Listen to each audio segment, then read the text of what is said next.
ક્યારેય પોતાની જાતને બીજા સાથે સરખામણી કરવી નહીં.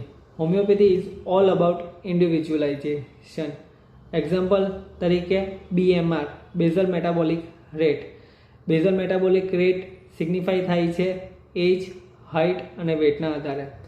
સરખી એજના લોકોનું હાઇટ અને વેટ ડિફરન્ટ જ હોવાનું છે. તેમ છતાં પણ સરખી એજ, સરખી હાઇટ અને સરખું વેટ હોવા છતાં પણ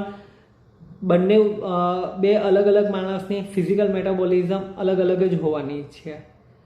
તે જ પ્રમાણે તે લોકોની મેન્ટલ મેટાબોલિઝમ પણ અલગ અલગ હોવાની છે. મેન્ટલ મેટાબોલિઝમ તો કઈ રીતે? મેન્ટલ મેટાબોલિઝમ એટલે કે મેન્ટલ સ્ટ્રેસ હેન્ડલ કરવા માટેની એબિલિટી. એક માણસની મેન્ટલ સ્ટ્રેસ હેન્ડલ કરવાની એબિલિટી અલગ હશે તો બીજા માણસની મેન્ટલ સ્ટ્રેસ હેન્ડલ કરવાની એબિલિટી અલગ હશે. એક્ઝામ્પલ તરીકે એક સેમ સિચ્યુએશન બંને માણસ જોડે થાય છે. હવે આ સેમ સિચ્યુએશનમાં એક માણસ તે તેના જીનેટિક્સને આધારે તે સિચ્યુએશન પરસીવ કરશે અને બીજો માણસ તે તેના જીનેટિક્સને આધારે એ સિચ્યુએશન પરસીવ કરશે. અને બંને માણસ આ સેમ સિચ્યુએશનમાં તે લોકોના તે સમયના મેન્ટલ સ્ટેટના આધારે રિએક્ટ કરશે.